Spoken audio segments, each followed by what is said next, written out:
Mbak Vivi, waktu pertama kali mengetahui mengidap lupus ini, Hmm, gimana perasaannya? Perasaannya jelas ketika itu nggak karu-karuan. Hmm. Benar-benar nggak bisa terima. Jadi kayak kayak marah sama Tuhan ya, marah sama Tuhan, kecewa. Terus apalagi ketika itu kan saya lagi baru lulus kuliah, kemudian lagi mulai mencoba untuk kerja. Terus jadi seperti sedang mempunyai mainan baru, terus tiba-tiba mainan itu direnggut gitu loh Mas, tiba-tiba direnggut dan diambil. Itu rasanya kecewa banget. Ketika itu saya sering marah ketika itu, ngamuk, marah, demikian. Perlu berapa lama sampai akhirnya bisa menerima kondisi itu? Tahunan Mas, tahunan. Saya 2007 itu mulai muncul, mungkin mulai bangkit itu sekitar 2009-2010. Ya. Apa yang menyebabkan akhirnya bisa menerima dan mulai bangkit? Tentunya banyak faktor dan banyak banyak hal yang membuat akhirnya saya bisa memiliki keinginan untuk bangkit itu. Cuman yang pertama itu diawali dari kakak saya. Jadi ketika di awal dulu saya kena lupus tahun 2007 itu, saya menutup diri dari pergaulan. Saya nggak mau ditemuin siapa-siapa. Saya nggak mau ditelepon teman juga nggak mau. Pokoknya saya nggak mau ditemuin, nggak mau dibesuk sama sekali. Tapi kemudian keluarga saya juga sudah sampai hopeless ya, udah bingung mau saya menghadapi saya tuh seperti ini tuh bingung. Kemudian kakak saya ninggalin laptopnya untuk saya. Kemudian waktu itu kakak saya berpesan, kamu pakai laptopku, kamu pakai, terus coba deh kamu mulai waktu itu kan pertama-tama ada Facebook ya. Coba kamu deh mulai ini mainan Facebook deh. Nanti kamu bisa ketemu teman-teman. Nah, mulai dari situlah saya mulai daftar di Facebook, mulai punya akun Facebook. Terus udah gitu kakak saya juga bilang, coba deh kamu cari-cari di luar. Pasti ada deh orang di luar yang teman-teman yang sakit mirip dengan kamu. Jadi supaya kamu bisa berbagi cerita, nggak sendirian gitu. Terus tadinya saya sempat sok-sok nolak gitu kan, gengsi. Terus tapi kakak saya dukung terus. Terus akhirnya saya coba-coba nyari. Pertama yang saya cari itu Yayasan Lupus Indonesia waktu itu di Facebook. Nah, semenjak itulah saya mulai ketemu banyak, ternyata di luar sana itu ada banyak sekali Odapus, jumlahnya bisa ratusan ya. Itu tersebar di seluruh Indonesia dengan beragam kondisi, dan rata-rata dari mereka itu memiliki kondisi yang jauh lebih buruk dari saya. Tuh, mulai dari situlah saya akhirnya mau untuk bangkit perlahan. Begitu. Oke, dan bagaimana peran keluarga, terutama orang tua, dalam mendampingi Mbak Vivi dalam kondisi seperti itu? Wah, mereka sangat luar biasa, mendukung sekali. Yang memberi dukungan pada saya orang tua, kemudian kakak-kakak, suami, kemudian mertua, kemudian sepupu, semuanya mendukung saya 100%. Dan dukungan yang terutama sekali saya rasakan ya dari mama papa saya. Terus mereka sangat ingin saya bangkit. Jadi saya boleh cerita ya Mas ya? Boleh.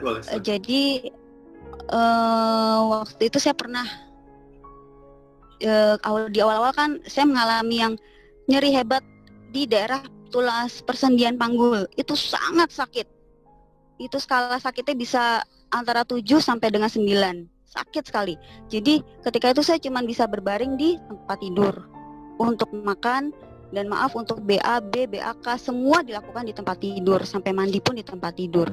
Dan sampai-sampai kalau perawat ingin mengganti spray tempat tidur, itu saya sampai harus dibius dulu.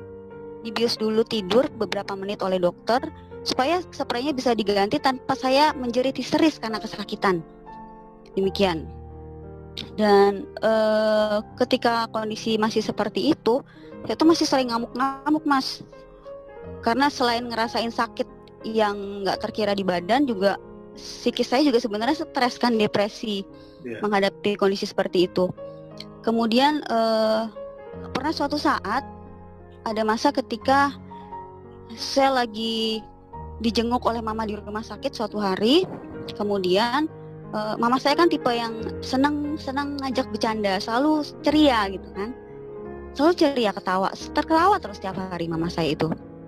Kemudian suatu saat mama saya menjenguk saya dan saya diajak bercanda oleh mama saya. Terus entah tiba-tiba seperti saya kesurupan. Itu saya bukan menanggapi candaan mama itu dengan tertawa, dengan gembira. Itu saya malah teriak-teriak gak karu-karuan, melempar bantal guling. Terus saya menjerit histeris sampai mama saya kaget. Terus ketika mama saya kaget, terus akhirnya mama pamit sebentar. Mama ternyata masuk ke kamar mandi. Ketika itu kan masih di rumah sakit, Mas, masih opname di rumah sakit.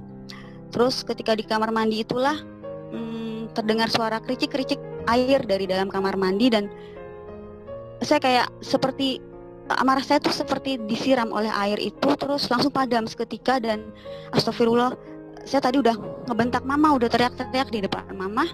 Terus akhirnya saya panggil mama. Terus udah gitu mama keluar dari kamar mandi dan langsung memeluk saya. Saya dihujani dengan pelukan, dengan ciuman gitu. Dan ketika itu mama saya bilang, Neng udah dapat obat yang paling canggih dari dokter. Semua obat yang paling top udah masuk ke tubuh Neng. Itu untuk nyembuhin fisiknya Neng. Tapi kalau psikisnya nggak disiapkan untuk menerima obat-obatan, itu juga percuma. Kalau Neng masih tetap nggak ada keinginan untuk sembuh dari luka batin, luka jiwa, percuma gitu. Mama ada di sini untuk untuk ngebantu Neng setiap hari supaya bisa ketawa, supaya bisa bercanda gitu. Karena ketawa itu juga adalah obat. Neng, jiwa Neng harus dibikin bahagia, harus dibikin gembira supaya bisa menerima semua obat-obat yang diberikan oleh dokter begitu. Jadi mama saya lebih mementingkan nggak cuma fisiknya aja, tapi juga jiwa juga perlu diobati, dibuat bahagia, dibuat gembira gitu. Demikian. Terus ketika sejak saat itulah terus akhirnya saya mulai perlahan-lahan semakin mau lagi untuk bangkit. Gitu. Ya, tadi dikatakan Mbak Vivi bilang seperti mainan yang disuka itu direbut gitu ya. Jadi mainan itu disimbolkan seperti harapan, masa depan dan lain sebagainya barangkali. Ya, betul. Nah, sesuatu yang menimbulkan kesenangan ya, kebahagiaan ya. Ya. Nah, ini sebelum dan setelah menerima kondisi ini, apa perbedaannya yang ada hubungannya dengan emosi, dengan mental, dengan kesehatan mental Mbak Vivi? Oke, kalau sebelum sakit itu saya mungkin termasuk orang yang kemerungsung. Ngerti nggak Mas kemerungsung masih?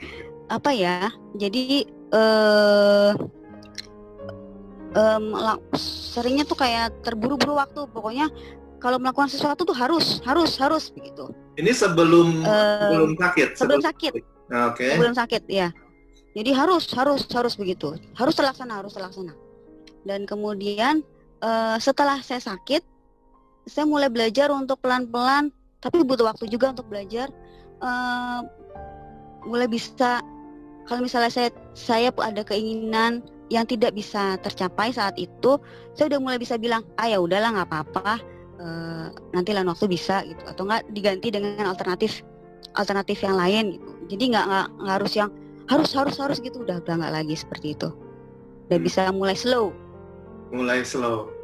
Ya saya bisa membayangkan sih, artinya ketika divonis dan mengetahui, waduh ini akan perjalanan hidup akan menjadi menjadi seperti tidak yang dibayangkan gitu ya. Dan itu Ya. barangkali tadi kesimpulannya Mbak Vivi bilang nggak terima cukup lama, marah sama Tuhan gitu. Nah sekarang kan ada di fase sudah tidak marah lagi dan sudah menerima. Dan ketika dalam fase sudah menerima, sudah tidak marah, apakah itu lebih baik secara emosi, secara mental pada kehidupan Mbak Vivi ini? Sangat baik, Mas. Sangat baik. Saya ada satu cerita lagi. Jadi ketika itu saya masih dirawat di rumah sakit. Kemudian saya waktu itu masih kondisinya belum bisa menerima. Jadi orang-orang banyak yang bilang ke sama saya, bersyukur aja Vi, bersyukur dengan kondisi seperti ini. Saya nggak ngerti maksud udah susah disuruh bersyukur tuh gimana gitu Mas. Saya nggak mudeng, saya nggak ngerti, nggak paham. Terus gimana saya harus bersyukur dengan kondisi sesulit ini gitu. Menurut saya waktu itu sulit ya bagi saya. Terus kemudian suatu saat saya pernah menerima SMS. Jadi ketika itu mau Lebaran Idul Fitri. Tahun berapa saya lupa. SMS itu dari seorang teman. Dia itu juga beliau adalah penyintas autoimun juga, tapi jenis penyakitnya miastenia gravis. Beliau kini sudah almarhumah. Dan ketika itu beliau mengirimkan SMS saya seperti ini, jadi mengucapkan selamat Hai Vi, apa kabar, selamat Idul Fitri ya. Terus mama kamu masak apa gitu. Terus aku kok kepengen makan lontong opor ayam ya Vi gitu. Tapi aku nggak bisa ngerasain karena makanku kan masih pakai sonde gitu. Dan ketika itulah saya kayak ya Allah, seperti disadarkan kembali gitu kan, disadarkan seperti mendapat tamparan dari Tuhan. Bukan tamparan ya tamparan sayang dari Tuhan, bahwa memang ketika saya mendapat SMS itu kondisi tubuh saya belum bisa bangun dari tempat tidur, belum bisa jalan, masih di tempat tidur aja telentang, nggak bisa ngapa-ngapain. Tapi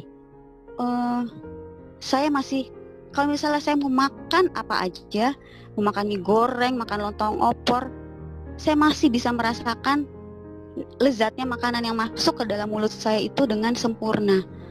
Tuh. Kemudian saya ingat lagi teman saya tersebut, namanya Mbak Beatrice almarhum. Beliau itu untuk bernafas tergantung dengan tabung oksigen. Kemana-mana harus bawa tabung oksigen. Terus bahkan beberapa kali sempat mengalami gagal nafas juga, sehingga bolak-balik harus masuk ICU. Hidupnya seperti itu. Dan saya melihat diri saya sendiri, ya Allah, saya mau narik nafas sepanjang apapun tanpa rasa sesak, nggak harus bawa-bawa tabung oksigen kemana-mana. Dan ketika itulah terus akhirnya saya mulai merubah paradigma saya. Terus mulai yang tadinya saya melihat apa yang tidak saya miliki, fokusnya saya ke situ, yang sehingga membuat saya marah-marah. Saya mulai merubah paradigma. Oke, sekarang saya harus mulai ambil bolpen dan buku. Saya harus mulai menulis setiap nikmat Tuhan, dimulai dari yang terkecil yang saya miliki sepanjang hidup saya. Terus ketika itu saya pertama kali nulis adalah saya bisa makan dengan enak, saya bisa nafas dengan enak. Dan ketika saya merubah paradigma seperti itu, semua keadaan berubah. Jadi perlahan-lahan semuanya berubah, mengalami perubahan. Hasil lab yang sebelumnya amburadul, nggak karuan banyak bintangnya, itu berangsur lama-lama berangsur membaik. Kondisi fisik juga semakin lama semakin bisa dikendalikan. Terus juga emosi yang tadinya saya merasa depresi, sering marah-marah, itu rasanya lebih enteng, lebih apa Mas ya, lebih lega di dada saya. Gitu, seperti itu. Oh, luar biasa. Jadi saya membayangkan bahwa melalui apa yang dialami dalam kehidupan Mbak Vivi, sepertinya Tuhan sedang berkomunikasi ini dengan Anda, dengan Mbak Vivi. Nah, kalau memang misalkan Tuhan sedang berkomunikasi dengan Anda, sebetulnya apa sih yang ingin Tuhan sampaikan pada Mbak Vivi, ataupun barangkali bahasa lainnya hikmah apa yang didapat dari semua ini? Hikmahnya mungkin ya Allah ingin menjadikan saya orang yang lebih bersyukur, begitu ya. Karena untuk bisa bersyukur itu juga tidak segampang yang orang-orang selama ini kira. Maksudnya pikirkan, kalau buat saya ternyata butuh dilewati pengalaman seperti itu dulu baru saya bisa sadar, oh ya saya harus bersyukur, seperti itu Mas. Wah, luar biasa sekali. Dan sekarang jauh lebih baik ya Mbak Vivi kelihatannya, karena Alhamdulillah. Saya juga ikut di Facebooknya juga kan, kita berteman di Facebook sekarang. Terlihat bahagia, suka nyanyi-nyanyi. Amin. Nyanyi juga nih Mbak Vivi. Sekarang bahagia Mbak Vivi? Kenapa? Apakah bahagia sekarang? Lebih bahagia dibanding ketika dulu. Lebih bahagia. Kira-kira apa yang dalam kondisi seperti ini, apa yang biasanya menjadi sumber kebahagiaan dari Mbak Vivi? Yang menjadi sumber kebahagiaan, sekarang saya mencoba untuk berbahagia dari hal-hal terkecil, itu aja. Jadi kalau dulu sebelum sakit, saya cenderung melihat bahagia itu identik dengan sesuatu yang wah, sesuatu yang besar, sesuatu yang mewah. Tapi alhamdulillah semenjak saya sakit, Allah mengajarkan saya bahwa untuk mencapai kebahagiaan itu bisa juga dengan dicapai dengan hal-hal sesederhana, hal kecil. Tuh. Jadi misalnya apa ya Mas ya? Ya hal-hal kadang-kadang juga mungkin tampak tidak ternilai, tapi gimana ya, saya bisa merasakan itu mendatangkan kebahagiaan. Seperti saya punya kucing di rumah, bermain-main dengan kucing aja udah bisa bikin saya senang gitu. Sesimpel itu aja. Gitu. Nah ini sekarang barangkali terakhir Mbak Vivi, ada penyemangat dari Mbak Vivi untuk teman-teman yang juga seperjuangan untuk bagaimana tetap optimis dan tetap happy dalam menjalani hidup ini. Tetap optimis. Yang pertama adalah selalu luangkan waktu untuk me time. Luangkan waktu untuk sendiri, untuk menggali hobi, terus melakukan kesenangan sendiri. Selalu luangkan waktu untuk itu. Kemudian tiap hari harus bisa ketawa. Terus udah gitu, yang ketiga adalah, kalau yang saya lakukan adalah diet ucapan, diet pendengaran, diet penglihatan. Jadi maksudnya saya belajar untuk melihat, mendengar, dan mengucap sesuatu kalau bisa yang baik-baik aja, yang positif-positif. Karena saya percaya bahwa dengan hukum tarik-menarik ya, bahwa segala sesuatu yang positif akan menarik yang positif. Maka jika kita berucap yang positif, mendengar yang positif, melihat-lihat yang positif, insya Allah yang akan datang ke dalam hidup kita juga nantinya akan positif. Dan semoga itu bisa mendatangkan kebahagiaan. Kemudian selanjutnya adalah jangan lupa luangkan waktu buat melakukan aktivitas fisik atau berolahraga ringan setiap hari. Karena itu juga bisa mendatangkan hormon endorfin ya, atau ya menimbulkan kesenangan dalam tubuh kita sendiri. Begitu. Kemudian dan yang terakhir adalah jangan lupa berdoa sama Tuhan Sang Maha Pemilik Kebahagiaan Sejati.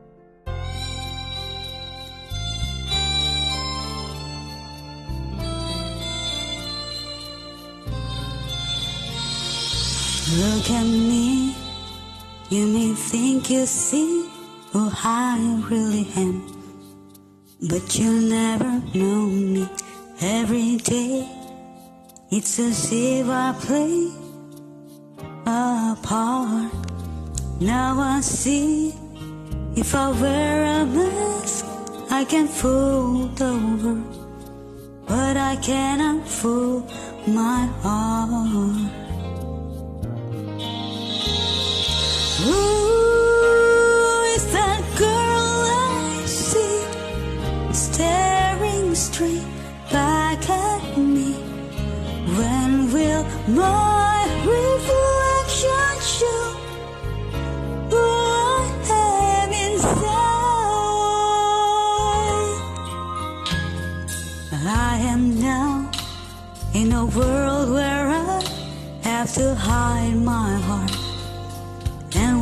I believe in, but somehow I will show the world what's inside my heart and be love for who I am. Who is that girl I see staring straight back at me? Why is my reflection someone I don't know? Must I pretend that I'm someone else for all time? When will my reflection show who I am inside? There's a heart that must be free to fly, that burns with the need to know the reason why. Why must we all conceal what we think, how we feel? Must there be a secret me I'm forced to hide?